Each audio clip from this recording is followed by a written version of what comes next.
Muito bem, turma, vamos lá. Nós vamos falar hoje sobre os crimes tributários, especificamente o artigo 1º e 2º da Lei 8.137. Tá? Para quem não me conhece, meu nome é Danilo Freitas, eu tenho algumas aprovações em concurso, entre elas juiz de direito, cartórios, analista judiciário, advogado, e eu vou compartilhar com vocês um pouco da minha experiência nos concursos, principalmente com relação à jurisprudência, nas questões de segunda fase, nas questões de concurso de juiz, mesmo na primeira, é muito importante a gente saber os temas que estão ali em discussão mais recentes na jurisprudência. Tá? Então é importante a gente ler a lei, né, que a gente vai fazer de uma forma mais resumida, e nós vamos nos dedicar mais no final ao estudo da jurisprudência. Tá bom? Então vamos lá, começando. Os crimes tributários, eles estão principalmente previstos na Lei 8.137 de 90, mas tem muita legislação esparsa que trata do assunto também, principalmente nos casos, por exemplo, de parcelamento, de extinção da punibilidade, a gente vai ver alguma coisa depois mais para frente. E também é importante a gente ressaltar o Código Penal, que tem, por exemplo, a previsão do descaminho e contrabando, tem a contribuição, a apropriação indébita previdenciária, né? Quase que saiu uma contribuição indébita. Então vamos lá, a gente vai dar uma lida rápida no artigo 1º, tá? É importante você ler com calma em casa. Então vamos lá. Constitui crime contra a ordem tributária suprimir ou reduzir tributo ou contribuição social e qualquer acessório mediante as seguintes condutas. Então é importante a gente prestar atenção nos tipos, né? Omitir informação, prestar declaração, fraudar a fiscalização, falsificar ou alterar nota fiscal, elaborar, distribuir, fornecer, emitir ou utilizar documento, negar ou deixar de fornecer nota fiscal. Artigo 2º. Constitui crime da mesma natureza. Fazer declaração falsa, omitir declaração sobre rendas, empregar outra fraude, deixar de recolher valor de tributo ou contribuição social descontado ou cobrado na qualidade de sujeito passivo, exigir pagar ou receber para si ou para o contribuinte beneficiário qualquer porcentagem, deixar de aplicar ou aplicar em desacordo, utilizar ou divulgar programa de processamento de dados que permita ao sujeito passivo da obrigação possuir informação contábil diversa daquela que é por lei fornecida à fazenda pública. Então daqui, o que é importante a gente perceber, mais para frente nós vamos lembrar pelo menos desses 4 aqui. Eu já vou explicar por quê. Omitir informação, prestar declaração falsa, fraudar a fiscalização tributária, falsificar ou alterar nota fiscal, elaborar, distribuir, fornecer, emitir ou utilizar documento que saiba ou deveria saber ser falso. Esses 4 aqui, se a gente se lembrar desses 4, a gente mais para frente a gente vai ter uma diferenciação importante. Nós vamos falar nesse áudio aqui por que é importante se lembrar desses 4, tá? E os outros a gente vai se lembrar por exclusão. Estou fazendo um mistério aqui, mas daqui a pouco fica mais fácil de entender. A ação penal é pública e incondicionada, ou seja, não depende de representação. Tá? Não é uma ação penal privada, não é a vítima que vai ajuizar a ação, é o Ministério Público. E a competência, quando o tributo é federal, a competência é da Justiça Federal. Se o tributo é estadual ou municipal, a competência é da Justiça Estadual. Sem grandes problemas. Admite-se a denúncia sem o detalhamento minucioso das condutas. No processo penal, a denúncia precisa descrever minuciosamente a conduta do acusado, para que ele se defenda daquela acusação, daqueles fatos. Né? O réu se defende dos fatos. Mas no caso dos crimes tributários, o detalhamento das contas é muito difícil, porque normalmente tem uma mistura com a lavagem, e aí a jurisprudência mitiga esse princípio da ação penal pública, esse dever da denúncia detalhar a conduta. Tá? O sujeito passivo é o Estado, que deixou de receber o tributo. A vítima, né? É o Estado. O sujeito ativo é o contribuinte ou responsável tributário. Ou seja, é um crime próprio. Você precisa ter uma condição especial do agente. Tá? Com relação ao sócio ou administrador da pessoa jurídica devedora, é preciso ter o real poder de mando. Tá? Então, digamos que eu tenho uma sociedade com uma determinada pessoa e, sendo servidor público, eu não posso ser o administrador. Tá? E a outra pessoa é quem tem o poder de gerência da sociedade. E aí essa pessoa deixou de recolher alguns tributos. Tá? E eu vou responder criminalmente? Não, né? Porque eu não tenho o poder de mando na sociedade. Tá? O contribuinte é a pessoa jurídica, mas quem tinha o poder e o dever de recolher o tributo era o meu sócio. Tá? Então, isso seria uma espécie de responsabilidade penal objetiva, que não é admitida no nosso direito. Tá? Nós estamos falando do pagamento do tributo, nós estamos falando da responsabilidade penal. Então a jurisprudência vai dizer o seguinte, ó, o simples fato de o acusado ser sócio e administrador da empresa constante da denúncia não pode levar a crer, necessariamente, que ele tivesse participação nos fatos delituosos, a ponto de se ter dispensado ao menos uma sinalização de sua conduta, ainda que breve, sob pena de restar configurada repudiada a responsabilidade criminal objetiva. Estou julgado aqui do STJ de 2014.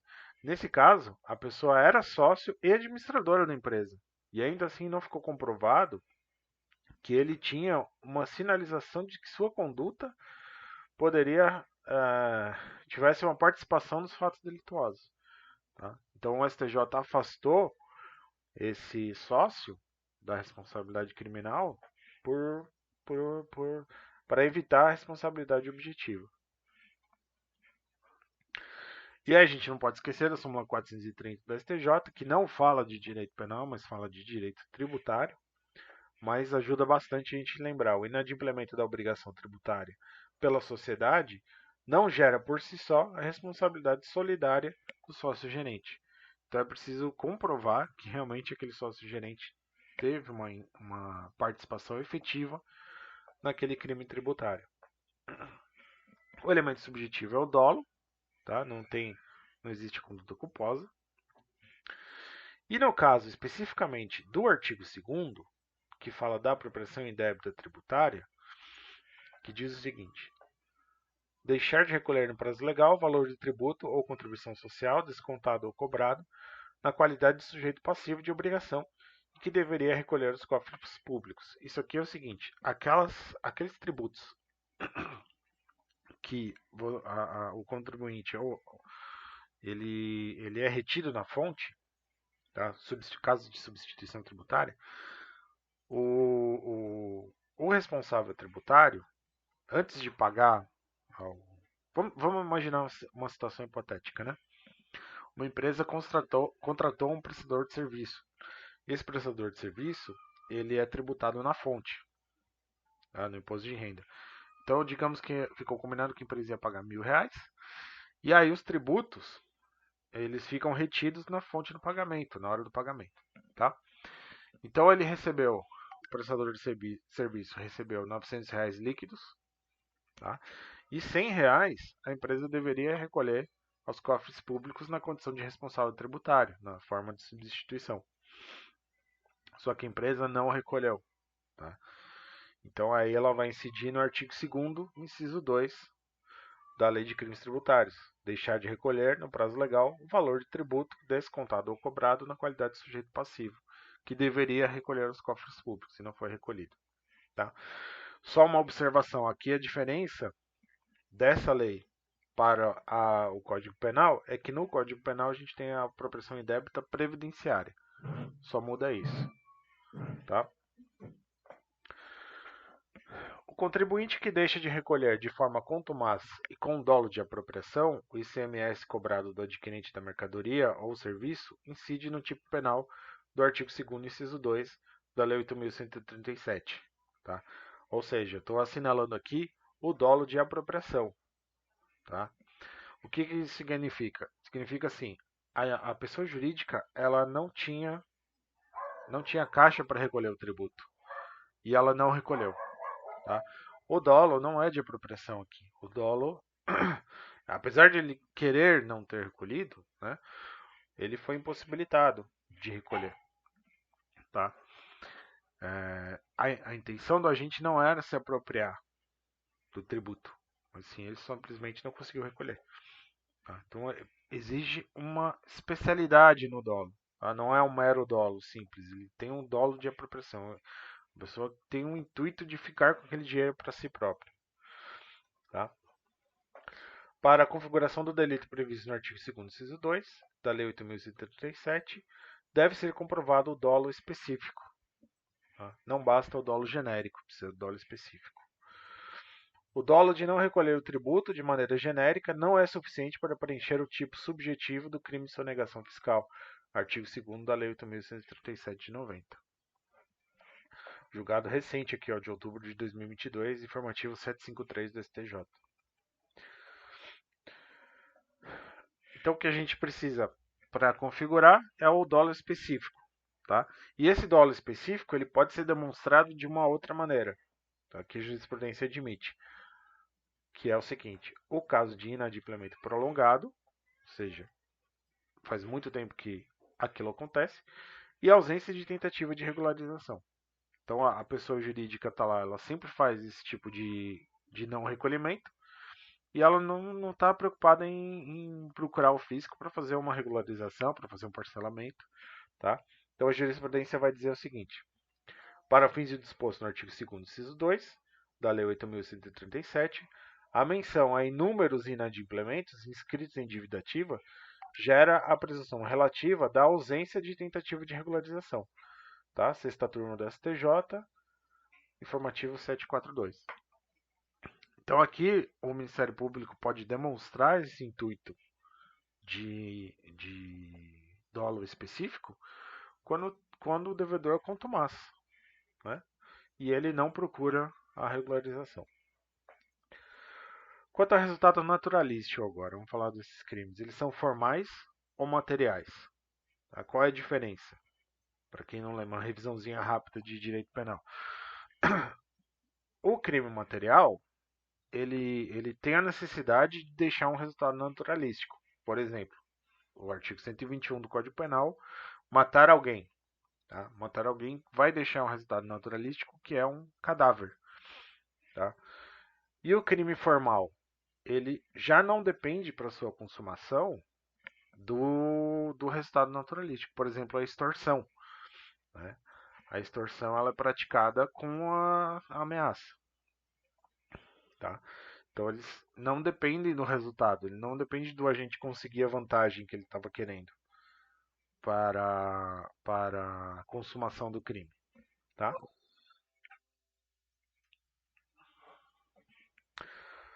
E aí a gente tem, importantíssimo, a súmula vinculante 24, que vai dizer o seguinte: não se tipifica crime material contra a ordem tributária, previsto no artigo 1º, incisos 1 a 4, da Lei 8.137 de 90, antes do lançamento definitivo do tributo.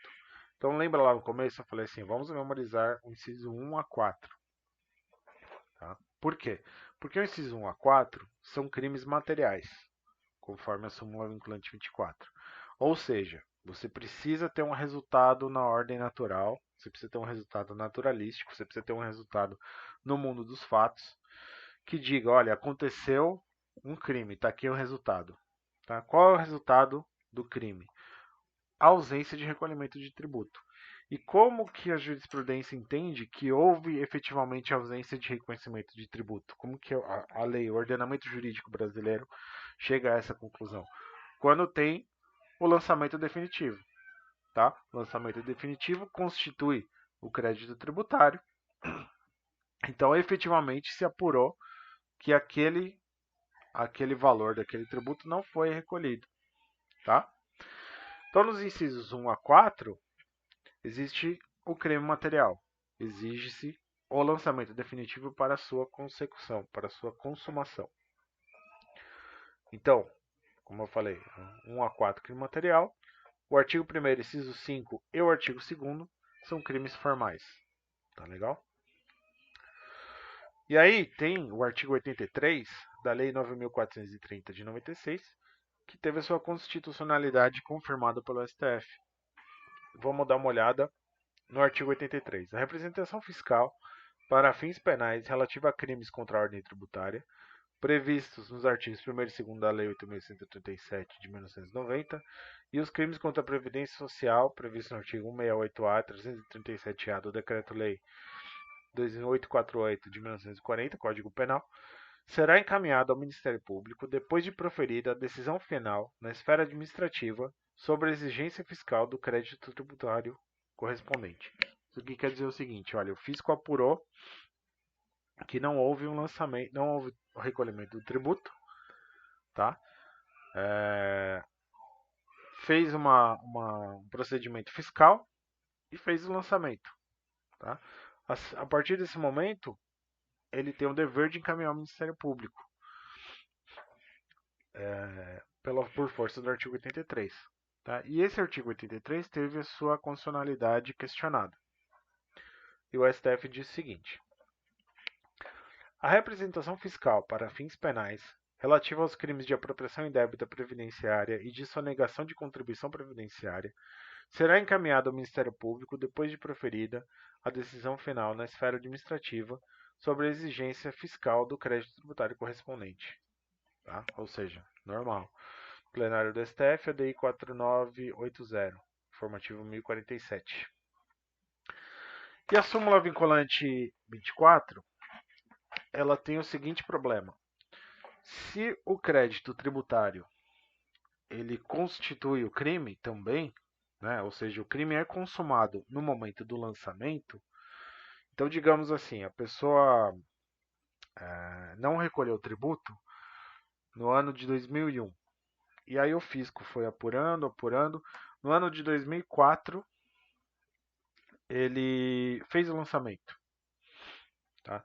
A partir de qual momento se inicia o prazo da prescrição penal? O prazo da prescrição da persecução penal. A partir de 2004, não a partir de 2001. Tá? Por quê? Porque até 2004 o crime não estava consumado. E aí, o que os advogados e a defesa começaram a questionar? Olha, a súmula vinculante, ela modificou o termo inicial da prescrição penal, que seria em 2001 e agora em 2004. Então, a aplicação da súmula vinculante, ela é prejudicial ao réu. Sendo prejudicial ao réu, ela não poderia ter uma aplicação retroativa. Ela poderia valer daqui para frente, mas não daqui para trás. Tá? E o STF disse o que sobre isso? Não há que se falar em aplicação retroativa em malam parte do enunciado 24 da súmula vinculante. Não se tipifica o crime material contra a ordem tributária previsto no artigo 1º, inciso 1 a 4 da Lei 8.137 de 90 antes do lançamento definitivo. Então, não há que se falar em aplicação retroativa em malam parte do enunciado 24 da súmula vinculante aos fatos ocorridos anteriormente à sua edição, uma vez que o aludido enunciado apenas consolidou a interpretação reiterada do STF sobre a matéria. Então, a súmula vinculante 24 não é lei. Ela é apenas um entendimento reiterado, consolidado. Sendo assim, não sendo lei, né, portanto, não cabe falar em aplicação retroativa. Tá? Não existe a aplicação retroativa em malam partem. Tá? Porque não é lei. É só uma interpretação. Então não tem nenhum problema. Tá? E se nós estamos falando do lançamento, é preciso que o Ministério Público junte o processo administrativo fiscal na denúncia, porque assim, se o lançamento constitui o crédito tributário e efetivamente consuma a prática do delito, quando o Ministério Público fazer a denúncia, ele precisa juntar todo o procedimento administrativo fiscal. Para o início da ação penal, basta a prova da constituição definitiva do crédito tributário, súmula vinculante 24.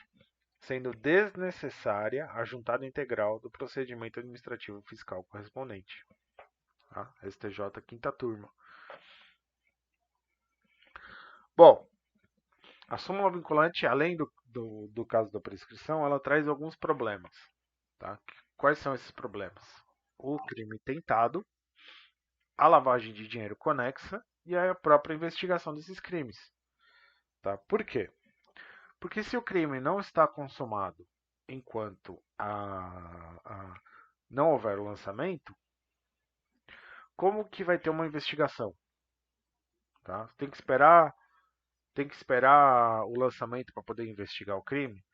E a lavagem de dinheiro, que vai se consumando enquanto não acontece a consumação do delito tributário. Porque vamos dizer o seguinte, a pessoa sonegou um tributo lá, tá? E aí para justificar esse tributo, de onde que veio a origem desse, desse dinheiro que ela deveria ter recolhido e não recolheu, ele começa a fazer lavagem, tá? E aí a lavagem consumou, o crime principal, o crime anterior, ainda não. Né? Fica uma coisa estranha. E a tentativa? A pessoa tentou sonegar o tributo, mas o fisco pegou. Né? Então, quer dizer, como é que fica nesses casos?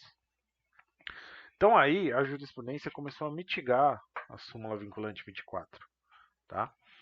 O STF tem mitigado a súmula vinculante 24 para permitir o início da persecução penal antes da prévia constituição definitiva do crédito nos casos de indícios de outros delitos ou embaraços à fiscalização tributária. STF, primeira turma. Então a pessoa já está lavando o dinheiro, tá? Então pode investigar. O Ministério Público pode investigar mesmo antes da constituição definitiva do crédito, tá? Ou a pessoa está embaraçando a fiscalização tributária, já pode investigar também, tá? Vai ficar esperando o lançamento.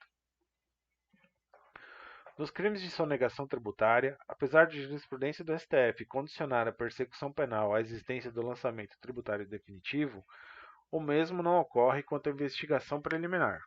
Ou seja, você não precisa esperar o lançamento definitivo para começar a investigar. Os crimes contra a ordem tributária ou de outra modalidade delitiva podem ser tentados e consumados, e jamais se entendeu pela impossibilidade de investigação preliminar durante a execução de um crime, mesmo antes da consumação. Então, assim, é um crime que a consumação demora para acontecer. Tá? Enquanto ela não aconteceu, o crime é tentado. Mesmo sendo tentado, você pode investigar esse. Tá? HC 106152, ministra Rosa Weber, 2016. E com relação aos embaraços na fiscalização tributária, tem dois julgados importantes aqui, do STJ, sexta turma e quinta turma, HC 551-422 do Piauí e RHC 134-016 do Tocantins. E os crimes formais agora, os outros, né? O artigo 1º, inciso 5 e o artigo 2º.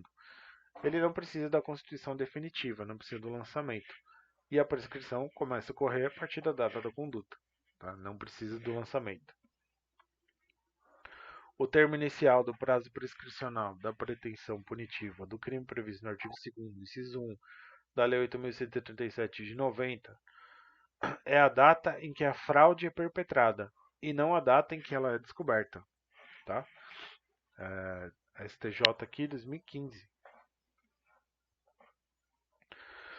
Vamos dar uma olhada na majorante do artigo 12. São circunstâncias que podem agravar de 1/3 até metade as penas previstas no artigo 1º, 2º, 4º e 7º, ocasionar grave dano à coletividade, ser o crime cometido por servidor público no exercício de suas funções, ser o crime praticado em relação à prestação de serviços ou ao comércio de bens essenciais à vida e à saúde. O tipo penal não, porque não é um tipo, mas a lei penal aqui mais difícil de ser interpretada, que tem uma interpretação mais aberta. Grave dano à coletividade. Tá? O que quer dizer isso? Como que a jurisprudência entende dano grave? Tá? Para os tributos federais, R$ 1.000.000. Para os estados, DF e município, os atos normativos locais, nesse caso aqui, uma norma penal em branco, tá? E no caso dos tributos federais, 1 milhão. A jurisprudência considera o valor atual e integral, incluindo, incluindo juros e multa, tá bom? Vamos ler da onde que saiu isso. A majorante de gravidade na coletividade, tratando-se de tributos estaduais ou municipais, é objetivamente aferível pela admissão na fazenda local de crédito prioritário ou destacado como grande devedor. Tá? Então, o que a fazenda definir como grande devedor é o que acarreta o grave dano. Tá? Posição do STJ aqui em 2020. Para aplicar a majorante do grave dano à coletividade em relação a tributos federais, adota-se analogicamente para tributos federais o critério já administrativamente aceito na definição de créditos prioritários, critério fixado pelo artigo 14 caput da Portaria 320 PGFN. Tá? Então é daqui que tirou. O artigo 14 caput vai dizer que é 1 milhão. Tratando-se de tributos estaduais ou municipais, porém, o crédito para a caracterização do grave dano à coletividade deve ser, por equivalência, aquele definido como prioritário ou de destacados créditos, grandes devedores para a fazenda local. Ou seja, a fazenda local vai definir o que são os grandes devedores. Destaca-se que, tratando-se de crime, o dano tributário deve considerar todos os acréscimos legais, juros, multa, etc., pois incidentes obrigatoriamente pela falta de cumprimento da obrigação legal de recolhimento adequado e tempestivo dos tributos. Tá? Então, para se considerar como grave dano, você vai inserir inclusive juros, multa, etc. Tá? Conforme definido em lei local, se o tributo estadual, distrital ou municipal. Extinção da punibilidade agora. Quando acontece a extinção da punibilidade? Com o pagamento integral, conforme o artigo 34 da Lei 9249 de 95. O parcelamento extingue a punibilidade? Não. A suspensão da ação penal acontece apenas a suspensão da ação penal, desde que o pedido de parcelamento tenha se formalizado antes do recebimento da ação penal. Então, o Ministério Público está investigando, ele vai oferecer a denúncia. Tá? Ofereceu a denúncia, ainda tem o juiz que receber a denúncia. Tá? Até o recebimento da denúncia, o acusado pode ir lá fazer o parcelamento e aí a ação penal está suspensa. Tá? Artigo 83, parágrafo 2º da Lei 9.430 de 96. Que diz o seguinte: é suspensa a pretensão punitiva do Estado referente aos crimes previstos no caput durante o período em que a pessoa física ou a pessoa jurídica relacionada com o agente dos aludidos crimes estiver incluída no parcelamento, desde que o pedido de parcelamento tenha sido formalizado antes do recebimento da denúncia criminal. E aí, jurisprudência, o parcelamento do crédito tributário, realizado após o oferecimento da denúncia, não extingue a punibilidade do ilícito penal. Tá? STJ, 5ª turma, 2019. O fato de a dívida ativa estar garantida por contrato de seguro... preciso introduzir aqui. É o seguinte, esse caso aqui, a pessoa, ao invés de fazer o parcelamento, ela ofereceu algum objeto à penhora, um seguro na execução fiscal. Então a defesa sustentou que, olha, como não houve parcelamento, mas houve a garantia do juízo da execução fiscal, o que causou a suspensão da exigibilidade do tributo. Tá? Então ele consegue uma certidão positiva com efeitos de negativa, por exemplo. E aí ele pediu para que o efeito do parcelamento fosse estendido para ele nesse caso. Tá? Uma interpretação extensiva da suspensão da ação penal por força de parcelamento. Tá? Então o que o STJ decidiu aqui? O fato de dívida ativa estar garantida por contrato de seguro no bojo de execução fiscal, movida contra o contribuinte, não descaracteriza a materialidade dos crimes fiscais ou a lesividade da conduta. A constituição definitiva do crédito tributário, pressuposto do crime fiscal, conforme a súmula vinculante 24, não é afastada pela mera garantia do débito em execução. tá? Ou seja, não aplica a suspensão da ação penal por força de parcelamento, mesmo quando houve a garantia do juízo, tá? Por seguro. STJ, quinta turma, fevereiro de 2023, hein? Tomar cuidado. Informativo 764. O prazo prescricional não corre enquanto estiverem sendo cumpridas as condições do parcelamento do débito fiscal. Tá? Ou seja, se a ação penal está suspensa, estamos esperando terminar o parcelamento, também não vai correr o prazo prescricional da ação penal. Tá? Por estar suspensa a pretensão punitiva durante o período em que estiverem sendo cumpridas as condições de parcelamento do débito, também fica suspenso o prazo prescricional STF segunda turma, informativo 911. Certo? Olha, consegui em 30 minutos dessa vez, hein? Então é isso aí, pessoal. Se você chegou até aqui, muito obrigado, força, persiste. Não esquece de deixar o like e compartilhar com os amigos, tá legal? Grande abraço para vocês e uma boa sorte nas provas. Tchau.